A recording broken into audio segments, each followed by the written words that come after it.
Nós conversamos no programa de hoje com a professora e advogada Sandra Angélica Schwab Zimmer, que passou pelo câncer de mama e vem contar um pouquinho, né, da sua história aqui para a gente. Professora Sandra, que reflexões, que lições a professora tira dessa vivência? A finitude da vida. Quando você se depara no teu dia a dia, a gente não tem tempo para pensar que a vida tem fim, que nós temos somente um bilhete, e é um bilhete de chegar, e vamos chegar no destino. Vamos pular, às vezes, antes, por nossa vontade. Infelizmente, a gente tem um outro problema muito triste, que acomete o ser humano, que é a vontade de tirar a própria vida, né? E daí a gente quer pular do vagão rapidinho, né? E a possibilidade de o desafio de enfrentar uma doença e você ter que se deparar com ela e a vida acaba. Ou então a velhice avança e o corpo não resiste mais ao tempo e a gente vai embora. Mas a gente só tem esse bilhete. Eu costumo dizer, o que você vai fazer nessa viagem chamada vida, né? Aproveita ela e aproveita os desafios também. E o câncer, ele te dá essa possibilidade de pensar, além do desafio de enfrentá-lo, mas a possibilidade de pensar que a vida tem um fim. Hoje, quando eu saí de casa, quando você saiu de casa, a gente pensou, nós vamos sair de casa, vamos fazer o nosso trabalho, você está ali conversando com o teu baby, né? Eu depois vou ver meus netos, estou ali com o meu marido, vou seguir nas tarefas que eu vou trazendo para o dia a dia. Mas ela tem um fim. E a doença faz você refletir isso. Puxa, a vida tem um fim. E o que eu vou fazer com esse dia a dia? E comigo não foi diferente do que acontece com as pessoas, e você repensar o que você está fazendo, que valores vão ascender em primeiro lugar na sua vida.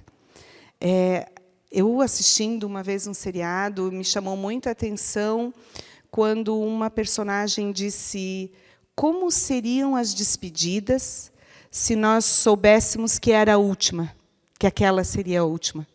Como a gente faria despedida diferente, né? O que a gente faz com esse aprendizado? Uma oportunidade assim de falar, de contar a história, vai ajudar outras pessoas que vão deixar no dia a dia para depois esse exame, né? Não faça isso. Você tem a oportunidade de fazer, faça quanto você pode. E faça quando é cedo, que foi o que aconteceu comigo. Fiz e deu certo, o tratamento era no início, né? E você vai repensar também que valores são mais importantes para você, e se hoje fosse o teu último momento de respirar, de estar aqui, o que você faria? Quem você abraçaria mais? Com quem você gostaria de estar ao lado? Né? Claro, a gente não vai viver assim todo dia, né? Porque a gente tem o trabalho, a gente tem as atribuições, os compromissos que a gente assume, e isso faz parte da nossa vida, né? O trabalho também é prazeroso, o trabalho também é quando a gente faz o que gosta. Eu agora estou afastada aqui um tempo da Unidade, só com um projeto na pós, mas o trabalho, enquanto você se entrega a ele também é prazeroso. Mas ele não é o mais importante, né? A gente cria uma estrutura de vida em que você pondera alguns valores e deixa alguns para depois. O câncer faz isso. Aqueles que você deixou para depois, opa, vou olhar para eles. Eu aprendi muito isso. E eu mudei. O trabalho ele desceu um pouquinho para mim, assim, sem nenhuma pretensão, mas quando você pode fazer isso, e fui privilegiada em poder fazer isso, né? Às vezes você não pode, a pessoa não pode fazer isso, de estar mais com a família. Também teve os momentos na nossa vida que a gente também batalhou tanto que não tinha como estar ali com a família, porque tinha que se entregar ao trabalho. Mas a finitude da vida é a maior lição que a gente tem, e a gente deveria acordar todo dia pensando nisso. Olhar nos olhos da pessoa, dizer que a ama, não esperar para depois, porque você não sabe quando é a última despedida, e olhar para as oportunidades que tem e não deixar para depois o que é mais importante. Professora Sandra, e que mensagem a professora deixaria para as mulheres que estão pensando, de repente, acho que comigo não vai acontecer, ou que estão deixando o autocuidado para depois? Mensagem de uma mulher, né, que passou por esse processo aí do câncer de mama e superou. A minha mãe está agora com 79 anos. Em fevereiro ela vai completar 80 anos. Ela nunca teve câncer. A minha irmã também não. Nós não temos histórico pai, mães, irmãos, não temos. Tem uma prima aqui, um tio lá, né? Então eu achava que comigo nunca ia acontecer. Eu tinha assim tranquilidade com isso, não me preocupava. E aconteceu. Então, primeira lição é não descuidar do exame, né? Primeira lição. Segunda lição, para as mulheres que me ouvem, é viver a sua vida dando a importância que você tem, né? Você ocupa vários papéis na sua vida, mas você é importante em cada um desses papéis. Às vezes a gente se coloca em segundo plano, tem que cuidar, e os nossos familiares têm que também nos enxergar dessa forma, que somos importantes, e por sermos mulheres a gente tem esse risco maior. Mas a gente também não pode descuidar dos nossos amados, né? Vem aí o novembro, né? Que também em preocupação e incentivo aos homens, que provavelmente alguém que passou por isso vai sentar aqui e vai conversar com vocês. Mas, queridas mulheres, não deixem, não adiem esse exame, cuidem-se na vida, com as pessoas que você ama. Há todo um contexto, eu não tenho muita moral para falar, porque eu não sou muito de academia, de atividade física, mas a gente tem que se dedicar a isso também, cuidar da alimentação, cuidar muito da mente e fazer o exame. E quem tem aí uma mulher conhecida ou próxima que está passando pelo câncer de mama, como pode ajudar? Esse apoio que eu achei interessante, que eu tinha uma pessoa que eu quero agradecer também, ela foi minha vizinha, e agradeci. Ela teve a preocupação de ligar para mim, quando soube que eu estava com câncer, e dizer: "Ô, Sandra, olha, eu fiz tratamento em tal lugar, vai dar tudo certo, você apoia quem tem, né? Pode transmitir uma força para essa pessoa com as tuas palavras", e é o que eu digo aqui para quem está passando. A gente não sabe o quanto vai viver. A gente não sabe. A gente sabe que tem que cuidar. Hoje nós temos a ciência a nosso favor, que nos dá a orientação para o nosso dia a dia, para todos os cuidados que a gente deve tomar. A gente vê aí a pandemia, né?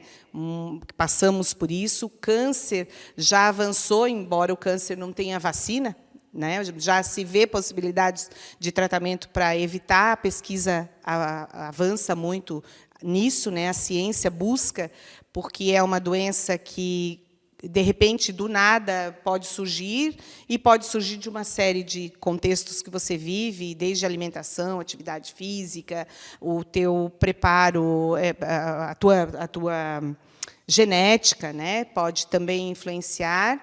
Mas você tem que contar com os cuidados que te são apontados, né? E o meu conselho, quando isso acontece, teve o diagnóstico, fez tudo certinho, ter a família apoiando, que é essencial, a gente muda. Rafa, no bloco anterior, eu não comentei, e não comentei ainda, esse tratamento, ele mexe muito com os teus sentimentos, assim, fisicamente, né? A mulher, ela se torna um pouco mais irritada. A mãe está brava, né? A gente passa por isso. Gente, a mudança é uma químio que é colocada no teu corpo, que ela tira hormônios e muda um pouco você. Então, você precisa ter paciência com a pessoa que está passando por esse tratamento. E você vai passar, se estiver passando por esse tratamento. E aí a importância da família, né? Abrace. Às vezes só precisa dar um abraço. Coloca um tampão, né? Se a mulher começa ali falar, reclamar de alguma coisa, fecha os ouvidos, só vai lá dar um abraço. Às vezes é só isso que a gente quer, né? Às vezes tem uma porção de coisa que a gente fala e reclama que não precisa, né? Ou precisa porque você só quer jogar para fora, né? tenha paciência, conversa com a pessoa, escute. Enfim, são conselhos que a gente divide pela experiência vivida, né? Mas com amor, paciência, gratidão, a gente consegue enfrentar. E se não der certo? E se não der certo? E se ele vem e nos leva tão cedo?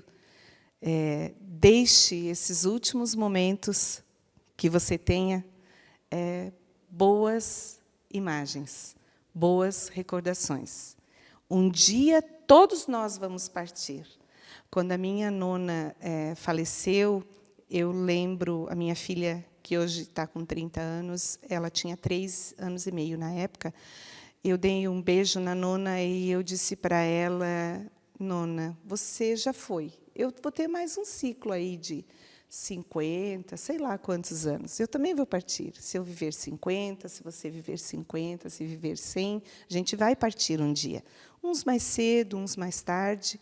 Mas o que a gente... E daí, na nossa lápide, vai estar lá, 1966, 2070.